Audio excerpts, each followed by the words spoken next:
Today, I wish to talk about two things. First, a new governor of RBI has been appointed. I think it is the right time for us to understand what lies ahead for RBI and what has happened in the past 1 decade. Second, I want to reveal the gifts that I'm going to distribute in my Christmas contest. The contest starts on 24th December at 12 a.m. midnight. I will talk about all the gifts in the end. I'm also going to distribute a laptop to the winner of the contest. So watch the entire video and check how to participate in the contest. Let's begin. Mr. Sanjay Malhotra has taken over as 26th Governor of RBI. Today, I want to talk about the challenges that lie ahead for new Governor of RBI. Mr. Sanjay Malhotra has extensive experience in finance and taxation at the state as well as at the central government level. As a part of his previous assignment, he played an instrumental role in tax policy formulation in respect of both direct and indirect taxes. The newspapers did talk about his understanding that taxes cannot increase if government runs after businesses who pay taxes regularly, which means he has a realization to not kill the golden goose. But I personally, as a teacher and as an entrepreneur, do not see it happening on the ground yet.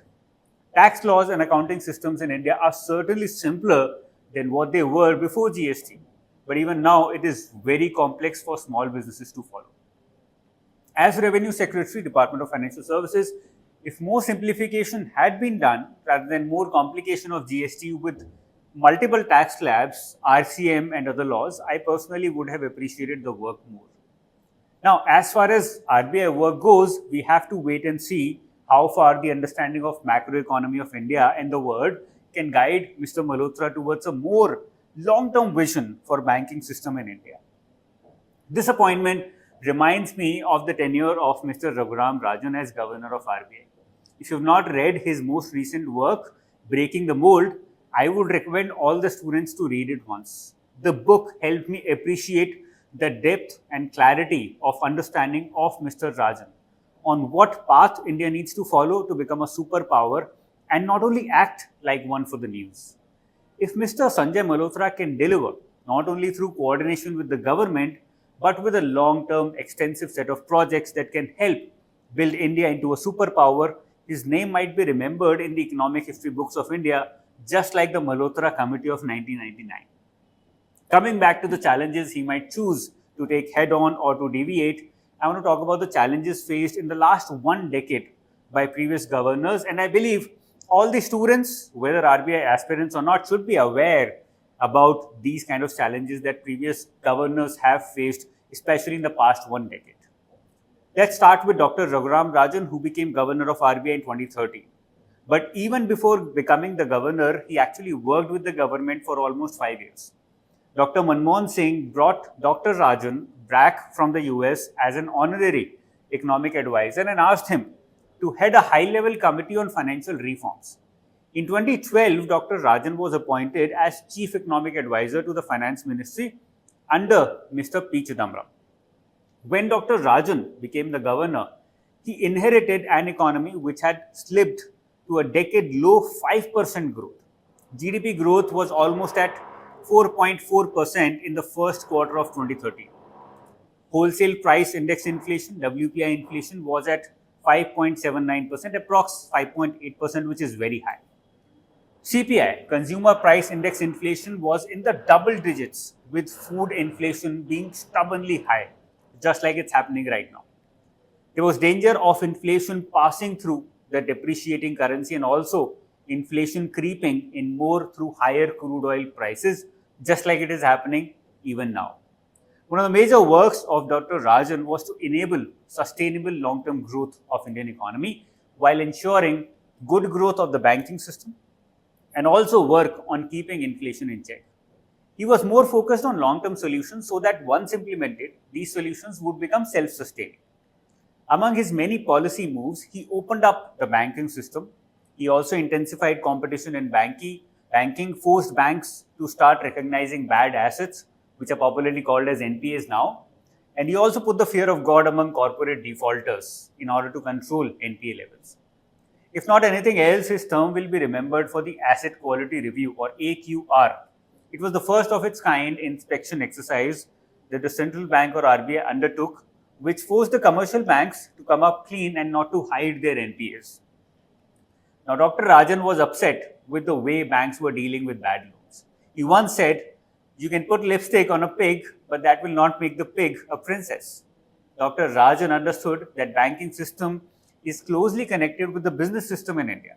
He said, "In every normal business venture, the equity holders take the risk. But in India, the lenders were taking risks while the promoters were essentially playing with other people's money. If a business has no equity, the debts gets bloated or increases beyond controllable levels, and the borrowers cannot service it at some point." That's what has happened in India, according to him, at that point of time. And the same is also happening now to a very large extent, especially in real estate. There were a lot of other decisions and steps taken and not taken by Dr. Rajan then. But one thing that defined his unique belief system was focus on long-term sustainability of Indian banking and financial system rather than quick fixes or in hiding facts under the carpet. He believed strongly in a transparent system that would correct itself if ever there is any wrongdoing. After Dr. Raghuram Rajan left the post in 2016, Dr. Urjit Patel was selected as the new governor. This appointment turned out to be as controversial as the previous one. Dr. Urjit Patel and the government had many differences, and ultimately Dr. Patel decided to resign and to lock horns with the government. What are the major issues? Dividend payment to the government, a separate regulator for payment systems in India, a more strict classification of NPAs. These resulted in huge differences between how RBI wanted to work and how the government wanted it to work. Once Dr. Patel resigned, the government had probably understood that it was time to bring in administrators rather than financial experts to head RBI. Dr. Shaktikanta worked wonderfully during COVID, making sure that the economic system did not collapse under the pressure of lockdowns. What were his defining initiatives? Let's go to them one by one very briefly. Number one, external benchmark-based lending, EBLR, digital payment advancements like UPI's international expansion, initiatives like retail investor participation in government securities. Dr. Shaktikant Das's term is widely recognized for balancing growth and macroeconomic stability with fostering a forward-looking technology-driven financial ecosystem. Yet, personally, I feel there are two areas about which I'm still not convinced. Firstly, the NPA rate in banks in India is at its lowest presently at approximately 3%, even lower than that. I somehow find it difficult to digest that both public and private sector banks have immediately turned so efficient in NPA management, especially when real estate in India is entering a new cycle of oversupply and inflated land rates. If I am right, the hidden NPAs will become a big problem for India in the future. Second, a new debate on why RBI cannot control food inflation because it is a government policy issue has been going on in newspapers and media. You must have read about them. Although factually the point is correct, but food inflation has always been under CPI and WPI. RBI in fact moved from WPI to CPI in 2014 itself. So it's not a new phenomenon. RBI and government work on a give and take relationship where if the food inflation is going out of control, it is the responsibility of RBI to push the government to reform the sector so that inflation can be controlled. Otherwise, a high policy rate scenario follows. The same was found missing recently as well. RBI claims inflation to be nearly 5%, but in reality, I believe it is much more than 15 to 20%. Just go out and try to buy some basic stuff for yourself, not just food. One of the reasons for this is high petrol and diesel prices as well. Let me give you some perspective in regard to this. In 2012, during ongoing global financial crisis, Brent crude was priced above 110 US dollars. Just remember this term or this number. Petrol in India at that time was priced at rupees 65. Today, Brent crude is priced at 73 US dollars, almost 3/4 of that. And petrol in India is at 94, almost 1.5 times of what it was then. I fail to understand economics behind the difference. Liberalization of petrol and diesel had already begun in 2012. The subsidy is not a reason behind the difference.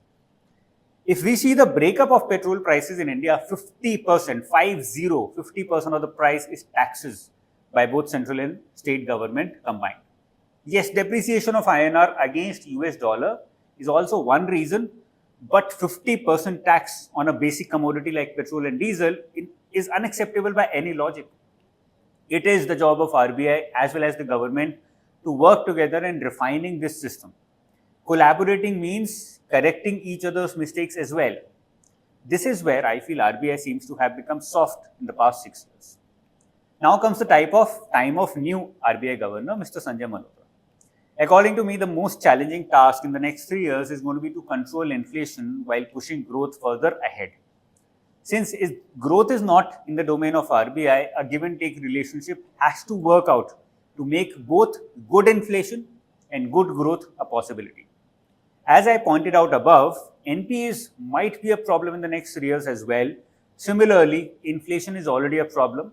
Somehow people have been ignoring it till now for some reason, but once it becomes unbearable, inflation will start kicking future growth of India as a whole. Regulation of fintech, controlled growth of digital revolution, innovation within RBI are all issues, but I think they can be resolved with the right processes, so they're not going to be big problems. RBI, according to me, has to remember that its core lies in regulation of banks, number one, and inflation management, number two. If it tries to outsource any of these, its role as central bank itself falls apart. I'm sure this discussion was enriching for students listening to me today. Please remember that the above discussion is a mix of my interpretations of facts given out by newspapers as well as RBI. You can very well make your own interpretations as well. Let me now come to the contest. All details of the contest are being shared with subscribers via emails and also community posts on YouTube. Let me share details about the gifts you have a chance of winning. There is a mystery box I have created similar to Secret Santa. The box comprises of some products that can help you make your own desk more productive.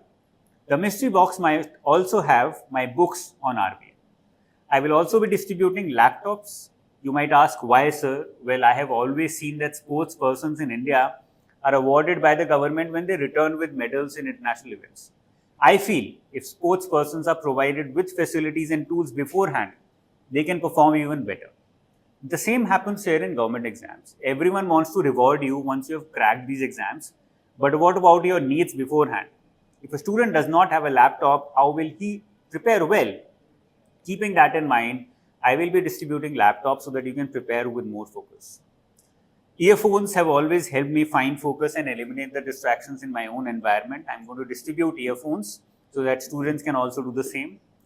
The next item is going to be that I'm going to give to students this Christmas are my combo RBI, SEBI and NABARD courses. These courses will help many students who have been unable to prepare well due to paucity of resources. All these courses are going to be gifts from my side to you, so they're going to be completely free. The last thing I want to give to you are my books. Books, according to me, lie at the core of every student's prep. If you do not have books, how will you read? So I will also be distributing my RBI books in the contest. So keep checking your emails, keep checking my YouTube community section so that you don't miss out on the contest. Keep learning. All the best.